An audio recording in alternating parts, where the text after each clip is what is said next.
안녕하세요. 한국에 온 지 9살 된 김가영이라고 합니다. 반갑습니다. 짜장면, 치킨, 피자? 뭐 이런 거였던 것 같아요. 짜장면, 스시, 그리고 소고기? 뭐 많아요. 더 있어요. 식사하셨어요? 아니요, 아직 안 먹어서 배고파요. 저기 짜장면집 있는데 짜장면 먹으러 가면 안 될까요? 가시죠. 네, 좋아요.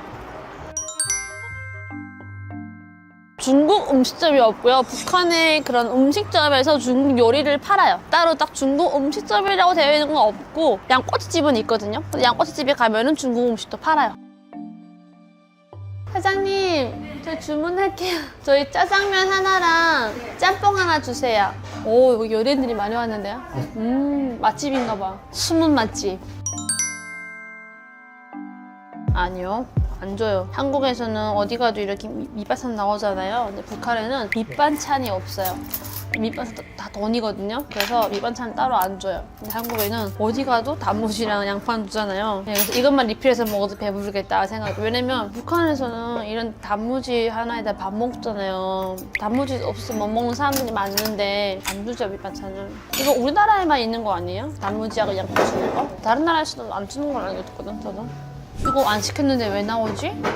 왜냐면 안 시켰는데 나온 거니까. 그래서 안 시켰는데 왜 나오지? 그래서 이거 안 시켰습니다 라고 얘기했죠. 그랬더니 그 사장님이 이러고 보는 거예요. 그래서 외국인인가? 아마 이렇게 생각했을 거예요. 그래서 저 이거 안 시켰어요 했더니 그냥 먹어요. 그러는 거였어.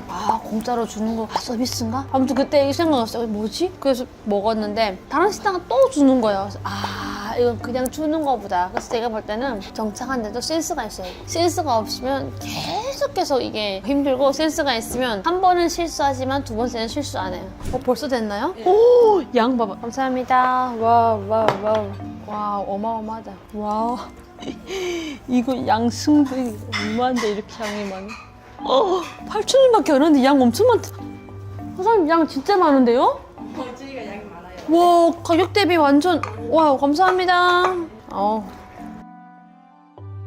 북한의 짜장면은 우동면이거든요. 하얀색이에요. 그래서 그 힘든다. 유산슬밥 같은 거 있잖아요. 그런 거 시키면 이게 하얀색, 맑은 색이 이렇게 나오잖아요, 밥에. 네. 그런 거예요. 그런 건데 짜장면, 면이 들어가 있는. 그리고 면발도 완전 우동면이라 가지고 굵고 맛없어요. 우동면이에요, 우동면. 와우. 짬뽕이나 탕수육도 있나요? 짬뽕은 없어요. 짬뽕은 없고 탕수육도 없어요. 북한의 짜장면은 하얀색인데 한국 짜장면은 까만색인 거야, 드라마 보니까. 그래서 아니 저 검은 짜장면 도대체 뭐냐, 아니 왜 저렇게 까만색 짜장면을 먹냐 그런 생각이 들었죠. 저게 왜 저런 까만 걸 먹지? 저게 무슨 맛일까 막 궁금했죠. 맛있네. 짜장면 너무 좋아요. 형사들이 맨날 막 먹다가 추덕 나가잖아요. 막 그래가지고 드라마 빠순이었다니까요, 북한에 있을 때. 이제 안 잡혀가고 왔어요. 요즘엔 드라마 한 편만 봐도 바로 사형이에요. 사형. 죽어요. 너무 맛있다.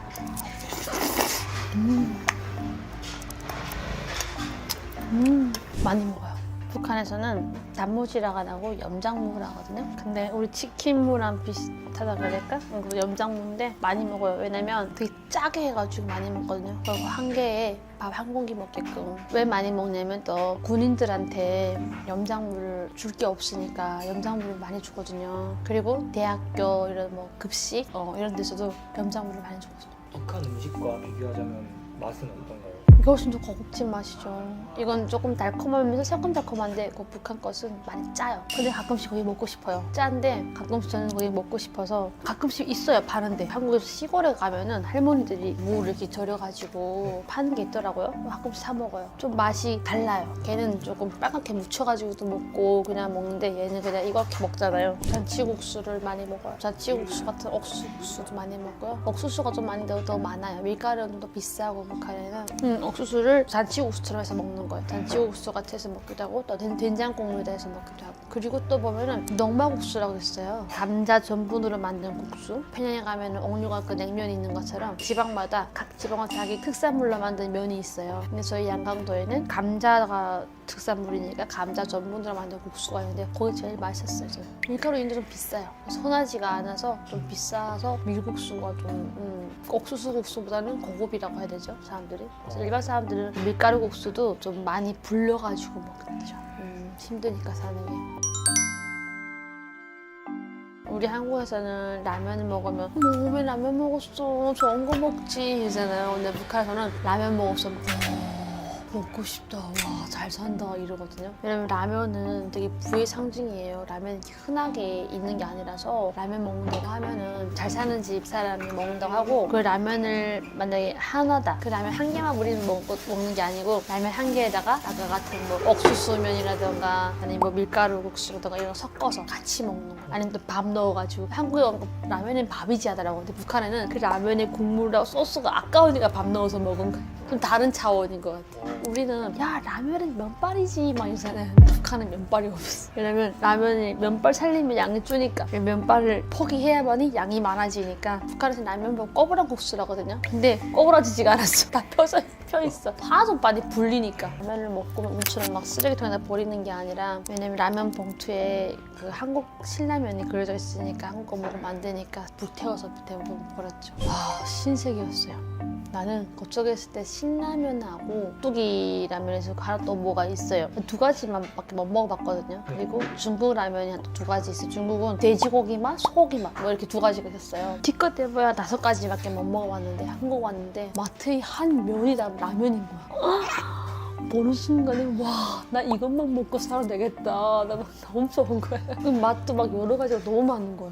아, 진짜 정말 신세계였어. 나 그래서 처음에 와가지고 그 라면을 한 가지 맛이 다 맛보는 거야. 왜냐면 한 번도 못 먹어본 거니까 얼마나 신세계겠어요. 그래서 그 한 가지 다 맛보는데 꽤 오래 걸리더라고요. 금방 먹어볼 줄 알았는데 진짜 오래 걸렸어요. 근데 한국엔 맛있는 게 하도 많으니까 또 라면 먹을 수 없잖아요. 그러니까 더 오래 걸린 것 같아요. 근데 더 신기한 건 지금도 또 새로운 게 나오잖아. 라면이. 라면 천국이라. 한국 라면 천국이라고 제가 그랬다니까요. 내가 그래서 회사에 가서 그때 회사 금방 나왔을 때인데 한시 밥 먹었어? 그래서 왜 라면 먹었어? 했더니 어머 왜 라면 먹었어? 너 좋은 거 먹지? 해가지고 속으로 어머 나 라면 너무 맛있어. 귀하고 없었어. 종류가 너무 없어가지고 근데 여긴 종류가 너무 다양하니까 있어요. 우리처럼 전문 배달해주는 게 있는 게 아니고 식당에서 직접 배달해주는 거예요. 그리고 뭐 우리처럼 이렇게 일반화되어 있는 게 아니고 좀 부자라던가 아니면 우리 단골이니까 단골 서비스로 갖다 배달해주는 거지 우리처럼 전문 배달이 이렇게 대형되고 이런 건 없어요. 만약에 어떤 식당이다 하면 그 식당에 단골이 쫙 있잖아요. 그 단골 전화 와서 사장님 우리 오늘 뭐 집에서 이렇게 먹으려고 하니까 좀 보내주세요 하면은 그래 단골이니까 해주지 뭐 그래서 이렇게 해서 주는 그건 배달되는데 되게 생생내면서 해주는 배달. 근데 우리는 다르잖아요. 그러면 배달 올 때 오토바이 이런 거 없잖아요. 오토바이 없이 걸어서 오거나 자전거 타고 오거나. 나 동네니까 자그마한 동네니까 배달도 우리 근처다 시키는 거지 멀리다가 안 시키잖아요. 그러니까 자전거 타고 오는 거죠. 실제 식당에서 쓰는 그릇이 다 갖다 주거든요. 그래서 이거 싹 먹고 싹 씻어갔다 갖고 와 뭐 이렇게 생색내는 거라니까요. 되게 배달해 주는 거. 아니면 그 집 그릇 갖고 와 하면 우리 그릇 가져다 줘서 거기다 담아오고.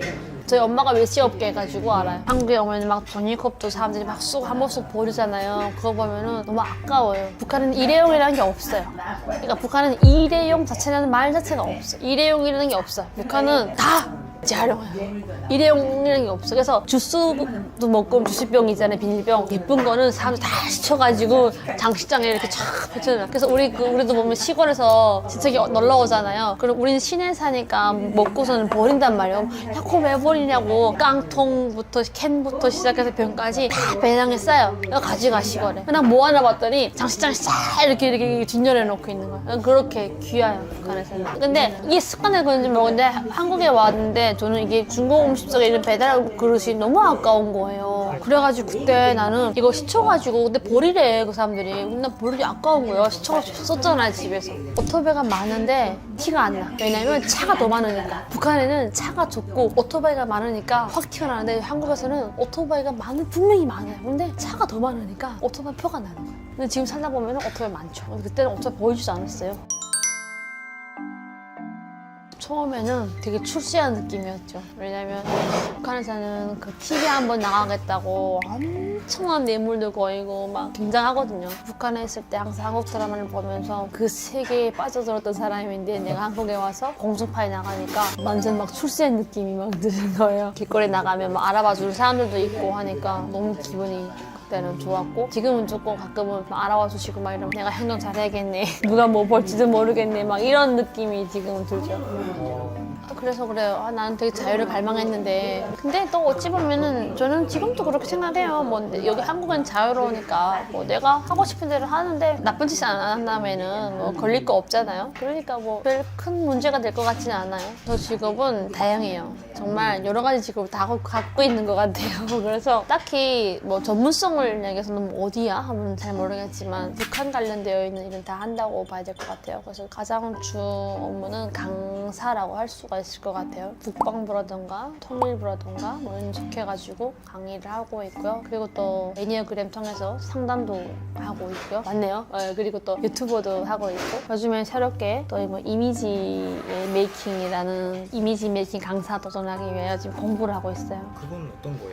퍼스널 컬러라고 들어보셨어요? 퍼스널 컬러 뭐 진단도 해주고 또 나에 맞는 뭐 이미지 어떤 건지 이런 것도 찾아가지고 강사 교육하는 강사를 한번 도전하고 있습니다. 계획이요? 엄청 많은데 저는 북한에서 뭐 어렵게 산 건 아니지만 솔직히 북한의 혜택을 많이 받고 살았죠. 근데 그럼에도 불구하고 북한 정권에 의해서 저는 하루아침에 부모님을 잃고 그런 과정을 쫙 겪으면서 보니까 솔직히 어릴 때 너무 시행착오를 많이 겪었어요. 처음에 한국에 왔을 땐 정말 아무것도 없이 정말 빈털 시작했잖아요. 근데 이제는 제가 많이 받으면서 많이 성장하여서 조금 나중에는 제가 좀 베푸는 사람이 되고 싶은 거예요. 그래서 뭐 재단 같은 거 설립해서 고아들이라던가 친구들을 많이 케어해가지고 제가 좀 받은 거를 몇십 배로 좀 돌려주고 나중에 통일 대비했을 때도 북한에 떠도는 고아가 굉장히 많거든요. 그런 친구들에게도 좀 뭔가 제가 한국에서 받은 것처럼 그 친구들에게 베푸는 사람이 되고 싶다는 생각이 들어서 꾸준히 그쪽으로도 공부하고 있어요. 앞으로 지금 가장 큰 계획은 대학원에 가는 겁니다.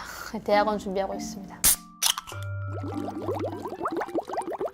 오늘 솔직히 제가 평소에 짜장면을 잘 먹어요. 좋아하는 음식이니까. 근데 또 이렇게 북한과 비교하면서 막 먹다 보니까 그런 생각이 또 들었어요. 나는 지금 한국에서는 이렇게 다이어트 한다고 이렇게 남겨주는데 이거를 저기 있는 우리 북녘 동무들이 봤으면 저 애미 나이 때려 죽이라고 하고 잡아 죽이지 않을까라는 생각이 들어요. 이렇게 왜냐면 그 친구들은 이런 것도 없어서 못 먹잖아요. 근데 저는 살찐다고 이렇게 멀리하고 있는 생각하니까 너무 미안하고 그냥 너무 풍요로운 것 같아요. 저도 그냥 이렇게 쉽게 짜장면 사 먹을 수 있고 언제든지 배고프면 문 열고 들어가서 짬뽕 먹을 수 있고 북한 주민들도 이렇게 해서 먹었으면 좋겠다라는 생각을 갑자기 해봤어요. 북한 주민들도 저처럼 이렇게 유튜브를 탁 찍으면서 짜장면을 막 먹는 그런 날이 왔으면 좋겠다 생각해요. 어쩔 수 없는 게 저희는 항상 좋은 거 해도 나쁜 거 해도 북한이 떠올라요. 짜장면은 우리나라에만 있는 거 아시죠? 제가 중국에 가서 짜장면 찾았다가 너무 실망했습니다. 다시 한번 느낀 건데 빨리 북한 주민들도 이렇게 편안하게 자유롭게 짜장면 한 그릇 먹는 날이 왔으면 좋겠다는 생각을 해봤습니다. 여러분 지금까지 시청해주셔서 감사하고요. 김가영TV 많은 구독 부탁드리겠습니다. 감사합니다.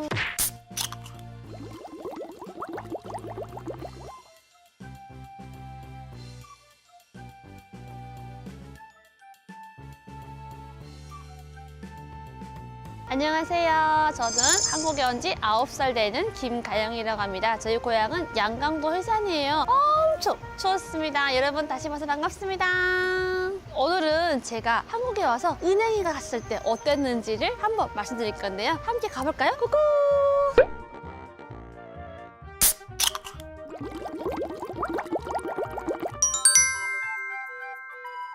있죠, 당연히. 북한에는 도은행, 뭐 시은행 이렇게 해가지고 우리처럼 매 지점마다 있는 게 아니고 도별로 은행이 이렇게 있어요. 그렇진 않아요. 왜냐면 북한의 은행은 솔직히 좀 많이 비어있다라고 보시면 돼요. 돈도 비어있고 사람도 비어있고. 그래서 은행이라는 게 원래 돈이 이렇게 막 활성화되고 자본이 움직이는 곳인데 북한의 은행은 그렇지 못해요. 그 이유가 북한 주민들이 은행을 못 믿는다는 거예요. 그래서 원래 은행을 믿어야만 돈을 맡길 수가 있는데 북한의 은행은 돈을 맡길 수가 없어요. 왜? 돈을 맡기면 그 돈에 대한 출처를 다 캐묻는 거예요. 그렇기 때문에 무서워서 맡길 수가 없어서 은행에 돈을 안 맡깁니다. 그래서 그런 말도 있어요. 북한의 은행에 돈을 맡기는 순간 고양이에게 생선을 갖다 바치거나 같다라는 말을 하죠.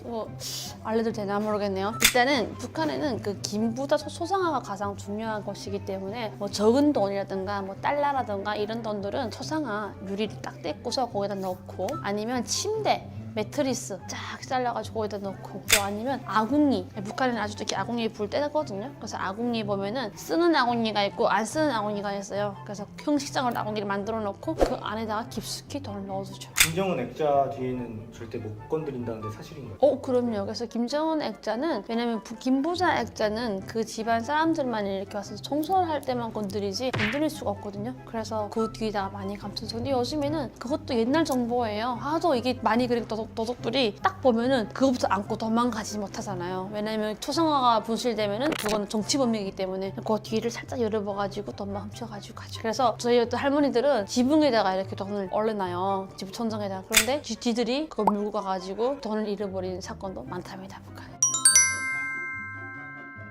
북한에는 개인정보의 중요성이 없어요. 우리처럼 이렇게 개인정보로 인해가지고 막 사기당하고 이런 게 없거든요, 북한은. 왜냐면 개인 소유가 없으니까 일단은. 개인 소유가 있어야 뭐 사기도 할 건데 만약에 그런 건 있어요. 집도 자기 집인데 뭐 사기치고 하긴 하는데 이렇게 개인 명의 뭐 이런 게 잘 안 되어 있으니까 그거 가지고 사기치는 건 없거든요, 별로. 거기 적용되지 않는 거지. 그래서 개인정보, 뭐 주민번호도 상관없어요, 주민번호 줘도. 대출받을 수도 없는 거고, 북한은. 그런 게 전혀 없으니까. 한국에 와서 은행은 나와서 한 3일 됐을 때 갔던 것 같아요. 왜냐면 저는 그런 도우미 분이 그때 안 계셨거든요. 그래가지고 3일 만에 갔는데 저는 정말 별나라 같은 느낌이 들어가지고 너무 힘들었어요. 그 전에는 돈을 어디에 보관하셨어요? 보관할 돈이 있어야 보관하죠, 비디님. 통장에 40만 원은 전부였는데. 아니 그리고 현금이라는 거는 없었어요. 하나원에서 받은 용돈같이 매달 이렇게 돈 주거든요, 5만 원씩. 그거를 다 안 쓰고 이렇게 모아둔 돈이 있었어요. 그거밖에 없었어요, 전부예요. 돈이 있어야 뭐 어디 뭐 맡기든가 뭐 어쩌든가 하죠. 근데 웃기는 거는 그 돈도 저한테 엄청 컸답니다.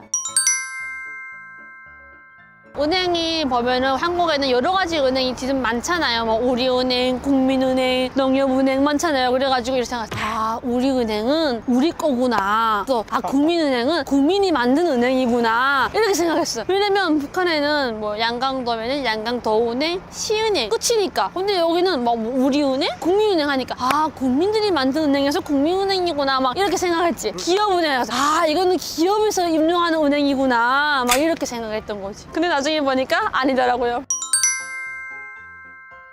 놀라웠어요. 딱 들어가면서 있어요. 내 돈을 다 가져다가 어디다 어떻게 쓰는 것인가.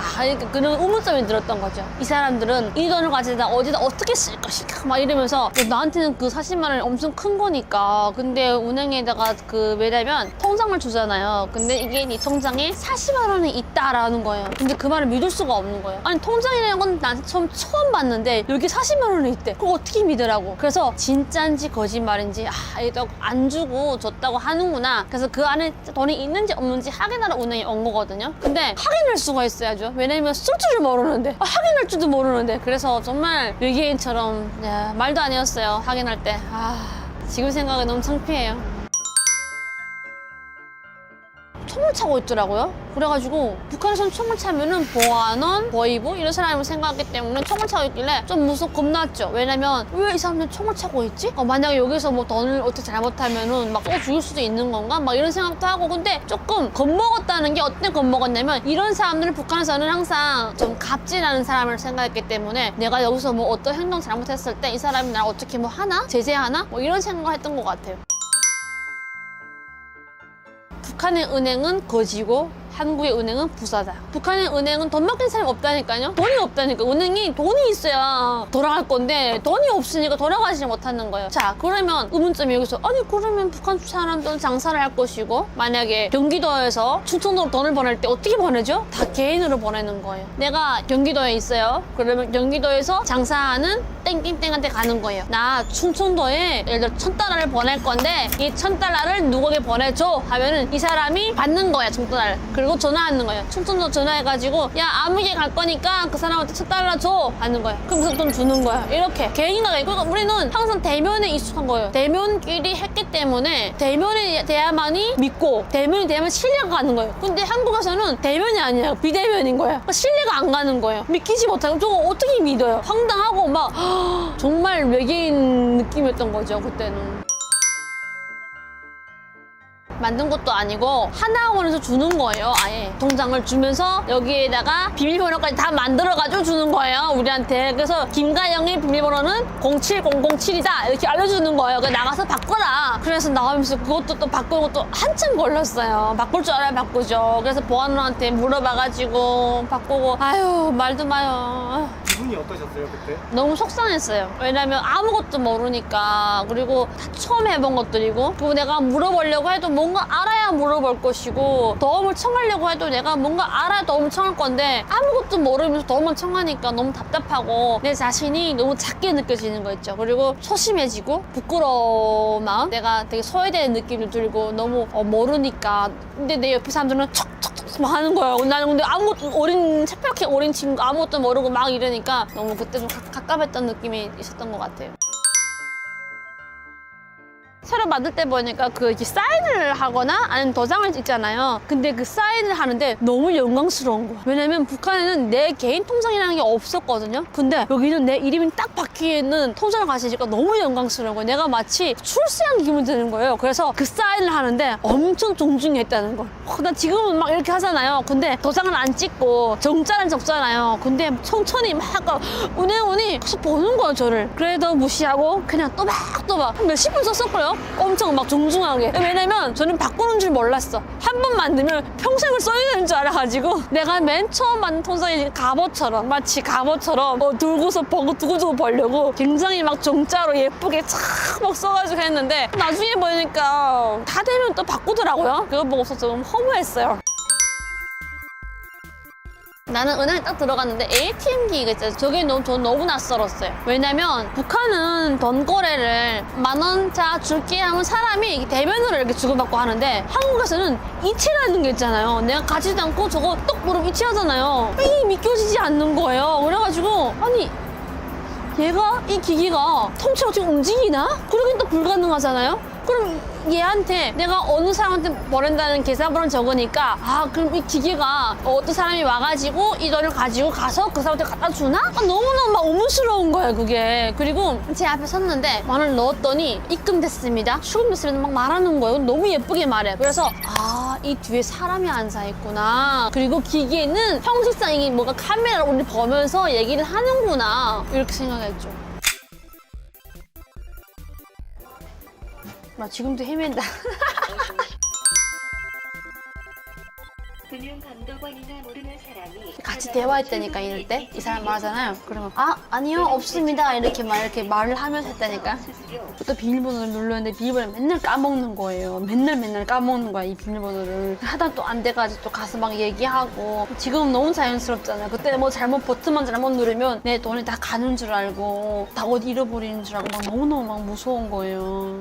이게 이체할 때도 보면은 상대방의 그 번호, 주민번호를 막 누르라고 하거든요. 그게 막 무서운 거예요. 왜 주민번호를 막 누르라고 하지? 이 사람이 도대체 뭐 간첩이 들어가 있나? 막 이런 생각이 막 드는 거예요. 왜냐면 하나원에서 교육받을 때 주민번호랑 인감도장이 엄청 중요하다 했거든요. 근데 막 주민번호 가서 누르래. 그래가지고 간첩이 들어가 있는 거 아니냐고 막 이런 생각 했었죠.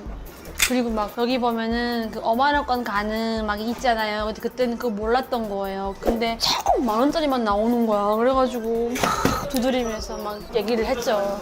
아니 왜 50,000원이 안 나오냐고 막 이러면서 얘도 탈북민인 거 알아보나? 왜 이러냐? 막 이래. 옆에 사람 50,000원 뻗는 거야. 나는 근데 10,000원만 나오는 거야. 그래가지고 아니 왜 나는 50,000원이 안 주냐고 막 이러면서 다시 또 넣을 줄은 몰라. 계속 가방에 넣고 아니 통장에 돈은 없는데 계속 안 나와. 막 그런 적도 있었습니다. 처음에 나왔을 때 이거 기계 쓸 줄 몰라가지고 계속 이렇게 쫙 잘라서 보냈단 말이에요. 근데 어떤 사람이 옆에 탁 서가지고 나는 막 자르는데 이 사람은 척 넣더니 여기 척 넣고 되게 멋있게 하는 거예요. 너무 멋있어 보이는 거야, 그 사람이. 일부러 다시 가서 한참 빼다가 해봤잖아. 그 다음에 막 뒤가 보고 막 이랬잖아. 처음 보는 거니까.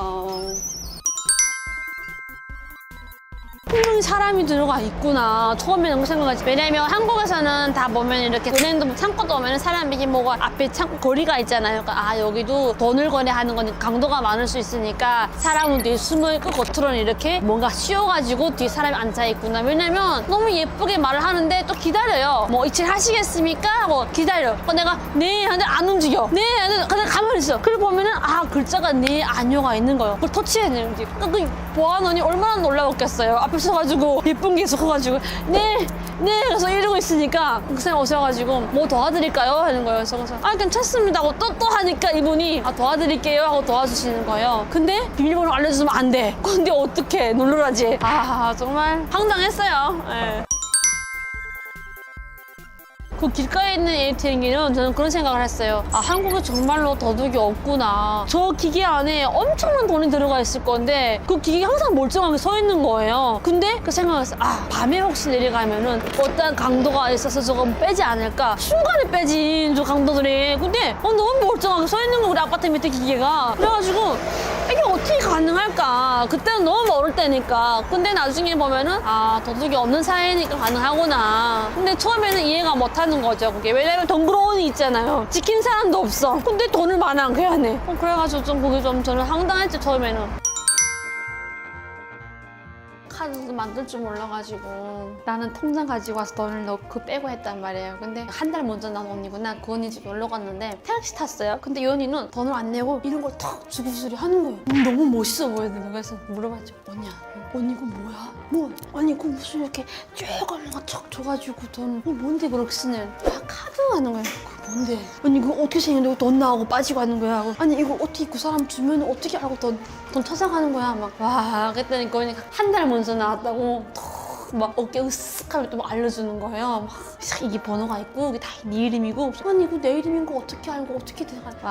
정말 지금 생각해보면. 그래서 다음 날에 나는 멋있게 카드를 싹 내밀지 하고서 가서 발급받으러 갔는데 너무 어려운 거예요. 카드 발급받는데 작성할 것도 많고 막 하는데 그게 언젠가요? 나와서 금방이죠. 2014년도네요. 저희 거모가 언제 얼마 안 됐는데 우리 거모도 카드를 잘 안 써요. 아직도 현금을 써요. 불편하고 이게 적응이 안 된대요. 난 지금 현금이 없어요. 적응 너무 잘해서 현금만 써. 카드만 써. 이제는 이렇게 익숙한데 그때는 왜 그렇게 두렵고 힘들었는지 모르겠어요. 지금은 카드 너무 많아가지고요. 잘라버리고 또 만들고 잘라버리고 또 만들고 해요. 근데 그때는 카드 2개밖에 없었어요. 하나는 내일 배움 카드, 하나는 체크 카드. 그래가지고 그때는 카드가 너무 소중했어요. 북한에 막 당원증에 이렇게 메고 다니는 당원증을 챙기듯이 항상 닦고 막 너무 소중한 거예요. 카드가 너무 귀하고. 그런데 지금은 막 맨날 자릅니다. 가위로. 잘라버리고 또 만들고 또 잘라버리고 또 만들고 이러고 있습니다. 나 신용카드 너무 신기했잖아요. 왜냐면 체크카드는 또 적응되니까 그래 내 통장에 돈을 내가 쓰는 거니까 이해됐어. 신용카드는 이해가 안 되는 거야. 아니 나를 뭐 보고 돈을 막 꺼내 쓸 수가 있는 거예요. 통장에 빵만 해도 막 긁으면 막 쌀 수가 있는 거야. 그래가지고 이게 뭔 세상이야. 왜 나한테 이런 혜택을 주냐고. 북한에서는 돈을 끌려고 하면은요 가문의 가문을 다 얘기하고요. 내 집에 TV를 갖다 받치면서 이거 담보로 막 하고 막 이렇게 하거든. 집 담보로 막. 근데 한국에서 난 너무 놀라웠어요 그게.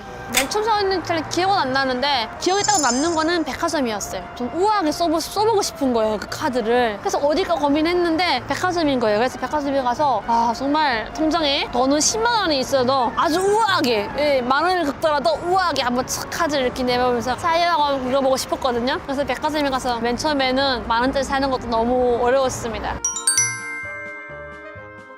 은행에서 돈을 빌릴 수가 없어요. 근데 기업에서는 국가은행에 가서 돈을 뭐 얼마 정도 채용할 수가 있는데 개인들은 은행에 돈을 빌릴 수가 없어요. 은행에 돈이 없다니까요. 만약에 돈을 넣었다. 혹시 모른다. 내가 돈을 넣어보겠다고 넣어봤어요. 그럼 그 돈의 출처를 캐문다니까요. 그러니까 돈을 넣을 수가 없는 거예요. 그럼 북한의 은행은 비어있는 거죠. 개인들한테 가서 돈을 꾸는 거지. 그러니까 담보로 뭐 TV, 차 아니면 집 담보로 막 끄는 거죠. 수수료도 막 10%예요. 최소 10%예요. 북한의 수수료는.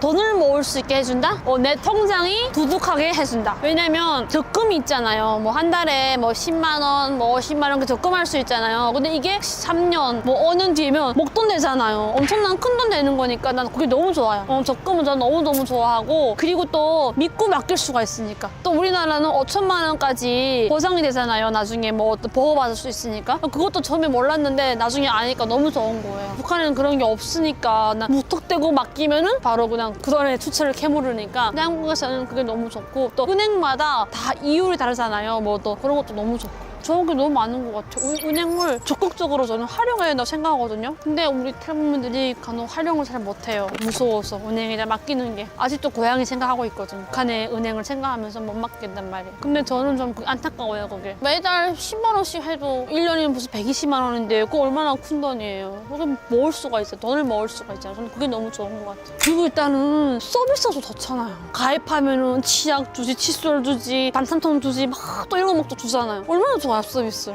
내가 돈을 맡기는데, 내 돈을 불러주는데 무슨 서비스까지 줘. 얼마나 좋아요. 북한에는 뭐 안 그렇잖아요. 너무 좋지. 내가 실제 다시 은행에 와서 하다 보니까 옛날 기억이 새록새록 나가지고 그때 그 저를 처음 봤던 보안원 얼마나 정말 집에 가서 계속해서 얘기했을까라는 생각이 들고 그렇게 아무것도 모르고 외계인처럼 제가 대한민국에 와서 청청을 시작했는데 이제는 좀 많은 걸 알게 됐구나라는 생각하고 또 하나는 그때 40만 원으로 제가 시작했는데 이제는 40만 원보다 훨씬 더 많은 금액이 내 자산이 되어서 있고 너무 뿌듯해요. 대한민국에서는 정말 내가 노력하면 하는 것만큼 결실을 맺고 또 내가 어떻게 하는가에 따라서 내 삶이 달라진다는 말을 하고 싶어요. 그래서 정말 한국에서 내 인생, 제2의 인생이 시작됐다는 생각이 들어서 너무 다시 한번 기분 좋네요. 많은 분들이 힘들수록 힘들다 하면 더 힘들어지지만 괜찮다, 좋아질 거다 하면은 좋아진다라는 말씀드리고 싶습니다. 그리고 여러분, 저는 유튜브 김가영 TV 채널을 운영하고 있습니다. 여러분들이 김가영 TV에 들어가시면 정말 황당하고 충격적인 영상들이 많으니까요. 구독과 좋아요 눌러주세요. 감사합니다.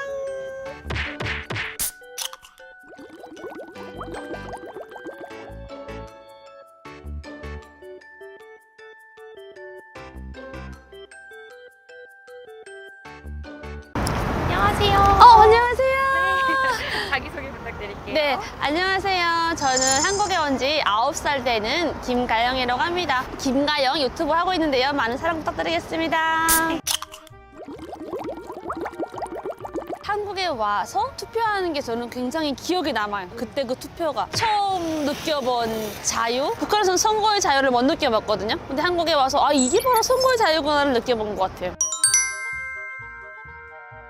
그럼요. 북한에서는 투표에 자율성이 없어요. 그래서 무조건성이거든요. 그래서 투표를 성인이면, 주민등록을 받는 성인이면은 무조건 참여해야 돼요. 선거 때 불참하면은 거의 정치범으로 가기 때문에 무조건 참가해야 되는 무조건성입니다. 자율성이 없어요. 찬성 반대 투표인 거예요? 아니면 그래도 형식상으로 다 할 건 다 해요. 국회의원도 있는데 대신 정해진 국회의원이에요. 우리처럼 기호 몇 번 막 18번까지 가잖아요. 이런 게 전혀 없고 딱 정해진 우리 구에서 어떤 의원이 나온다. 그럼 이 사람을 찬성할 것이냐 반대할 것이냐. 국회의원은 어떤 사람의 공약에 따라서 선택하는 게 없이 그냥 무조건 이 사람 선택해야 되는 거예요. 근데 반대할 거냐 찬성할 거냐 그건 본인 의사다. 그런데 항상 투표를 보면은 99.99가 찬성이에요. 반대는 0.001이 있었는데 누가 반대표 달는지는 모르겠어요. 거의 100% 찬성이나 보면 돼요. 제일 무서운 게 아무래도 정치범으로 엮는 거죠. 그래서 김정은이라던가 김부자의 말, 김부자의 그런 게 가장 무서웠던 것 같아요. 왜냐면 김정은의 말 한마디에 따라서 그 사람이 죽고 살고 김정은의 말 한마디에 따라서 이 사람의 인생이 달라지니까 김정은의 말이 제일 무섭지 않았나 싶어요. 북한의 그 명칭이 조선민주주의 인민공화국이잖아요. 북한의 민주주의와 한국의 민주주의의 차이가 있다면 가장 큰 차이가 뭘까요? 엄청난 차이죠. 왜냐면 북한도 분명히 조선 민주주의 인민공화국이라는 그 민주주의가 들어간단 말이에요. 그런데 우리나라의 이 자유민주주의랑 북한의 민주주의는 비교 자체가 불가해요. 북한에는 헌법 위에 김정은이 있어요. 근데 우리는 헌법 위에 누가 있어요? 국민. 그렇죠. 그래서 이게 차이가 확실히 달라요. 북한은 주민 권리를 분명히 추구한다고 하지만 주민의 권리는 하나도 없는 거예요. 법 위에 김정은이 있으니까 뭐라고 말하겠어요. 그래서 아무리 법이 있다고 하더라도 김정은이 그 법을 깰 수도 있고 만들 수도 있고 할 수 있는 김정은인 거예요. 그래서 아무리 뭐 법이라는 게 필요 없고 민주주의 꾸미가 없는 거예요. 그래서 저는 항상 그래요. 민주주의라는 게 북한에 왜 있지? 어찌 보면 북한은 자기들식만의 민주주의를 추구하는 거죠. 아무래도 북한 정권에서 그렇게 대통령을 막 미화하고 막 안 좋은 쪽으로 모방해서 나가고 하다 보니까 주민들도 남조선 괴뢰들의 수장이라고 생각하지 한민족의 뭐 대통령 이렇게 생각하지는 않아요. 그래서 조금 안 좋은 이미지가 있다고 봐야겠죠. 오히려 우리 남한 국민들에 대해서는 우호적인 마음이 있어요. 그런데 조금 한국 드라마라든가 한국에 대한 소식을 좀 접하는 사람들은 대통령이라고 하면은 굉장히 우호적이에요. 우리를 좀 구해주지 않을까? 막 이런 느낌으로 굉장히 우호적이고 찬양하는 사람들도 있어요. 통상적으로 그냥 보편적으로 전체적으로 본다고 하면은 그렇게 막 김정은에 하듯이 막 찬양하고 막 이런 건 전혀 없어요. 우리 아까도 여기 지나갔잖아요. 대통령 프리칸트. 너무 놀라워요, 저런 것도. 왜냐면 북한에서는 대통령이면 최고의 존엄이거든요. 그러면 막 어떻게 해야 돼? 막 이 옷으로도 막 비 맞으면 막 이렇게 닦아줘야 돼. 막 이렇게. 그리고 막 지나가는데 막 눈이 와. 그럼 내 옷을 막 벗어가지고 막 이렇게 막 씌워놔야겠죠. 그리고 그렇게 최고의 존엄이 길에 이렇게 있을 수도 없어요. 나무에 막 이렇게 막 프리카트에 막 걸려있으면 건 말도 안 되는. 이건 다 반동전이니까 다 잡아가 죽여야 되는 거지. 근데 있다고 하면은 동상처럼 뭐 이렇게 있는 거는 되는데 그것도 비 온다거나 주변에 공사한다거나 하면은 다 씌워요, 겉에다가. 최고의 존엄을 정말로 정성껏 나의 마음을 다 해가지고 정성껏 모시는 거죠. 그런데 막 이렇게 우리 한국 봐봐요. 대통령 막 그래서 있지. 그다음에 막 대통령 갔다가 막 이상하게 막 이런 거는 저는 정말 봐도 지금도 저는 지금도 적응이 안 돼요, 솔직히. 그래서 막 가끔 이런 생각이 들어요. 정치를 떠나가지고 우리나라에 아무리 그래도 우리나라 대통령인데 이렇게까지 막 해야 되나, 이건 좀 너무하지 않나라는 생각을 지금 솔직히 해요. 이거 자유이긴 하지만 아직도 나는 좀 보면 법석이고 쟤네 아직 꼰대인가 봐, 아직도. 그래서 그런 거 보면은 역시 자유구나, 이것도 자유인가? 근데 적응은 안 돼요, 솔직히. 지금도 대통령실 우리 지금 앞이잖아. 근데 보면은 이거부터 믿겨지지 않아요. 대통령실 앞에서 이렇게 시위한다. 대통령실 앞에서 이렇게 한다. 대통령실 앞에 우리가 가서 촬영할 수 있다. 우리도 지금 촬영하잖아. 이런 것도 말도 안 되는 거야, 북한에서는. 이건 말도 안 되는 상황인 거지. 이렇게 하면 다 잡혀가지고 다 아오지 가죠. 살아남지를 않지. 이건 말도 안 되는 상황인 거지. 근데 북한에도 이렇게 시위를 하는 경우가 있긴 있어요. 다른 데랑. 전혀. 생각도 못해. 그래서 북한에는 나 그런 중요할 때는 2명 이상도 못 만나게. 왜냐면 이게 이렇게 데모까지 갈 수 있는, 시위까지 갈 수 있는 게 되기 때문에.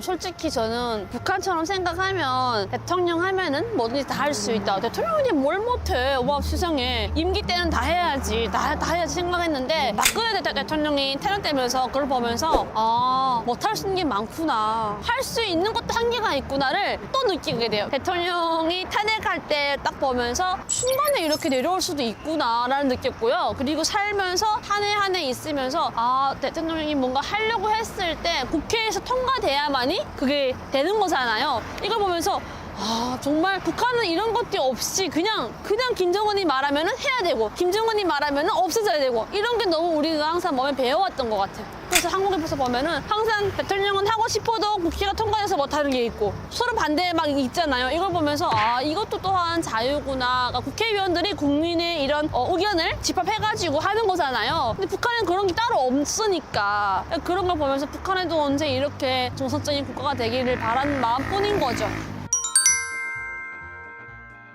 김정은 욕한다고요? 피디님. 뭐 3대 가문이 뭐 어디 멸망할 일이 있어요?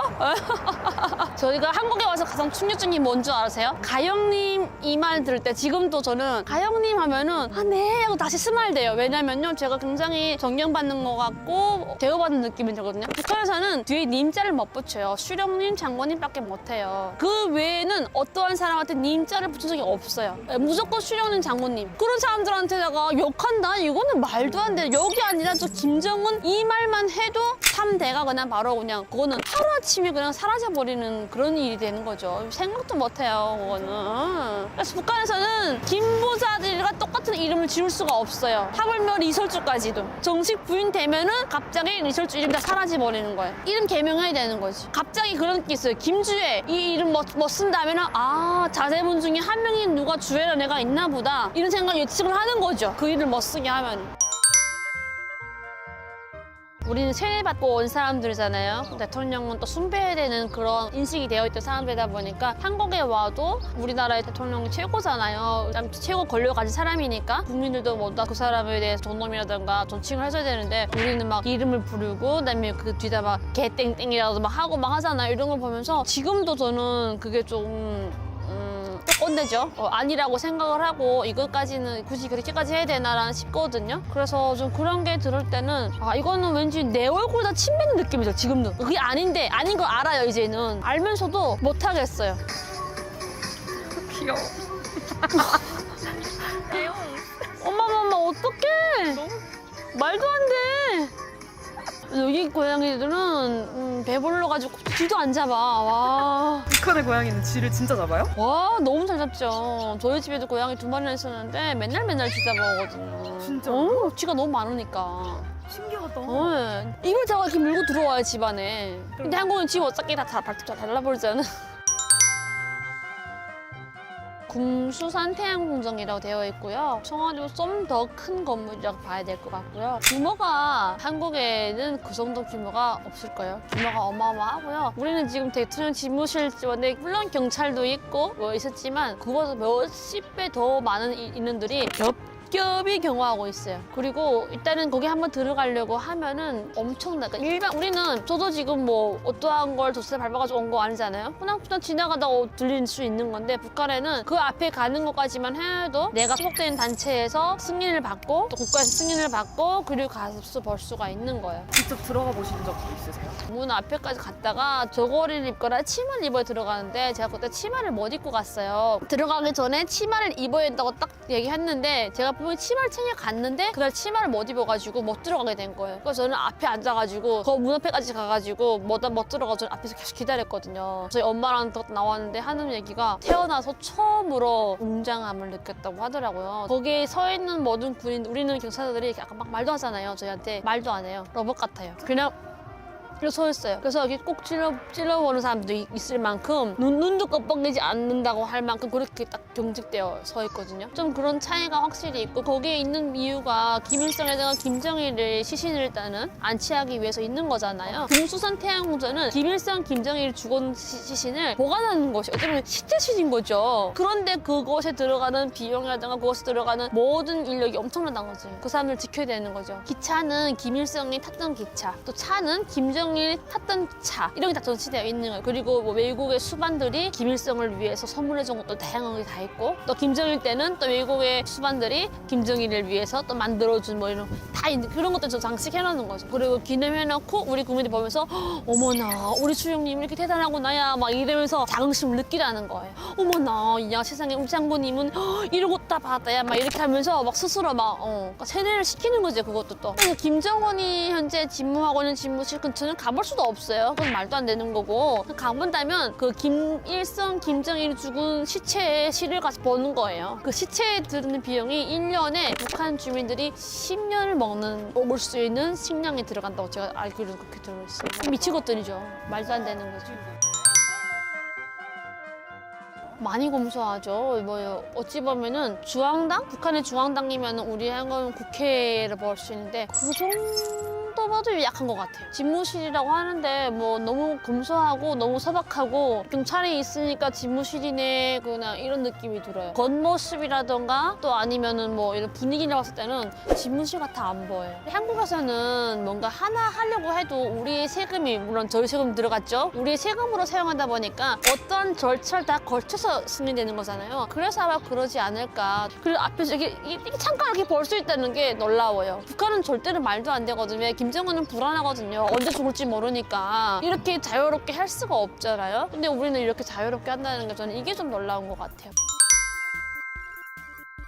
북한에는 일단은 선거한다고 하면은 선거 날 전부터 옷장에 들어가 있던 옷을 꺼내 다리고 신발까지 다 깨끗이 씻어놓고 딱 준비를 해요. 또 아침에 되면은 학생들은 뭐 저고리 치마 딱 입고 신발도 흙이 안 묻은 깨끗한 신발을 신고 머리도 단정하게 하고 가야 돼요. 그래서 한국에 와서도 저도 똑같은 생각하고 선거 날 된다고 하니까 집에서 제일 그래도 제가 제 보기에는 가장 그래도 고상하다라는 옷을 꺼내서 입었어요. 그리고 신발도 깨끗하게 신고 머리도 묶고 갔는데 선거장이 어디냐 찾아가지고 갔어요. 내가 볼 때 선거장이 아니야. 너무 자유로워 보여. 선거장이래요. 또 물어봤어요. 이게 선거줄이 맞냐? 맞다는 거예요. 근데 아닌 거예요. 왜 아니냐? 내 앞에 서 사람들은 슬리퍼를 신고 반바지를 입고 그것도 막 이렇게 막 떨면서 막 서 있는데 나는 뭐 동네 그 맛집에 간 느낌이 드는 맛집 줄 같은 느낌이 드는 거예요. 그래서 다시 한번 물어봤어요. 이게 선거줄이 맞습니까? 그랬더니 맞다는 거예요. 아니 선거줄이 아닌데 분명히 선거는 이렇게 하는 선거가 아닌데 나처럼 최소한은 뭐 치마 저고리는 아니더라도 정장을 입고 와야 되는데 그때 여름이었거든요. 이거 나시 같은 거 막 입고 반바지 막 입고 핫팬츠 막 팬티 같은 거 막 입고 막 나오고 이해가 안 되는 거예요. 그래서 믿고 들어갔어요. 뭐 안에 들어가면 검사하는 게 또 있겠지. 이 사람들은 100% 이제 다 퇴장할 거다. 그래가지고 갔는데 다 통과하는 거예요. 또 너무 놀라웠죠. 아니 이게 말이 되냐. 또 갔는데 근데 봤는데 후보가 엄청 많은 거야. 숫자가 이만한 거예요. 북한에는 그렇지 많지 않거든요. 기껏해 뭐 4명 이렇게 쭉 몇 명밖에 정해진 사람 딱 해야 되는데 어머나 그걸 보고 또 깜짝 놀랐죠. 아, 이게 바로 자유구나. 이게 바로 우리가 가진 권리를 이때 바로 우리가 행사하는 거구나를 그때 느꼈던 것 같아요. 근데 그것도 그때 충격은 와 너무 자유롭다. 이거에 가장 충격을 받았던 것 같아요. 아이 없죠. TV로만 맨날 봤죠. 너무 많이 TV를 봐가지고 꿈에서도 볼 정도로 TV로만 많이 봤고 실제로는 못 봤어요. 그럼 주변에서 분들도 만나시는 분들 많이 계세요? 저희 그 친가 외가 이모 삼촌들은 가까이에서 간호사도 했었고 병원도 했었고 했었어요. 그 김정일 때 그래가지고 봤는데 가족에서도 그런 얘기 다 안 해요. 김정일이 어떻다 절대를 못 해요. 저희 작은 할머니가 김일성 때 간호사를 하셨었고 또 김정일 때는 삼촌들이 또 거기서 병원도 했었고 했는데 일체 얘기를 못 해요. 그 얘기를 하는 순간은 다 집안 가문이 망가지는 일이니까 그리고 그걸 물어보는 것 자체도 안 되고 대신 이건 물어보죠. 야 거기 그 자제분들은 뭐 먹고 사냐 뭐 잘 먹냐 못 먹냐 이런 거는 물어보는데 김정일의 뭐 특징적인 거라던가 김정일 어떤 이건 절대로 일단은 만약에 뭐 우리 회사에 김정일이 온다 갑자기 온다 김정은이 온다 그러면은 그 모든 사람들의 옷을 다 일단은 이제 깔끔하게 입어야 될 것이고요 손소독을 시키는 거죠 무조건. 그런데 왜냐면 딱 느낌이 와요. 아 장모님이 오는구나 느낌이 오는 게 왜냐면 유독 청결을 막 따지거든요. 위생 청결 막 이걸 엄청 따지거든요. 그리고 어떤 사람들은 김정일이 앞에 가기 전에 꽃다발 드리잖아요. 예방접종 한대요. 그 이유가 침이 튈 수도 있고 뭐 어떻게 바이러스가 넘어갈 수가 있잖아요. 그래가지고 그 미리 그 사람들은 가까이 접촉하는 사람들은 예방접종을 시킨대요. 미리 다 있어요. 다 짜져 있어요. 이번에 김정은이 우리 회사에 온다. 그러면 누가 나가서 인사를 하며 소개를 할 때는 그 사람 다 뽑아놔요 미리. 그러면 그 사람을 예방접종 시키는 거지. 왜냐면 장모님 최고 전업인 장모님이 건강해야지 아프면 안 되잖아요. 솔직히 어느 순간에 나 한국 가야지 하고 오게 된 건 아니에요. 자그마한 계기가 자꾸 쌓이고 해가지고 한국에 오게 됐는데 우리 일반 북한 주민들이 미안하긴 하지만 북한에 있을 때 전 태어난 순간부터 저희 장대가 보상이 되어 있었고 그리고 뭐 진료가 선택이 아니라 필수였었고 뭐 하고자고 하면은 뭐든지 다 막힘없이 될 정도로 굉장히 부유했어요. 그리고 북한에서는 항상 이런 말 하거든요. 요즘 장마당 세대는 당연히 혜택을 못 받았기 때문에 충성심이 없다고 하는데 저는 아니거든요. 혜택을 엄청 많이 받았음에도 불구하고 충성심은 없었거든요. 그렇게 혜택을 많이 받았는데도 저는 이런 생각이 들었어요. 북한에 있을 때 내가 충성하는 거는 우리 가족을 지키려고 충성하는 거다. 항상 이런 생각을 저는 충성을 했었는데 그만큼 저희 집안이 굉장히 탄탄했어요.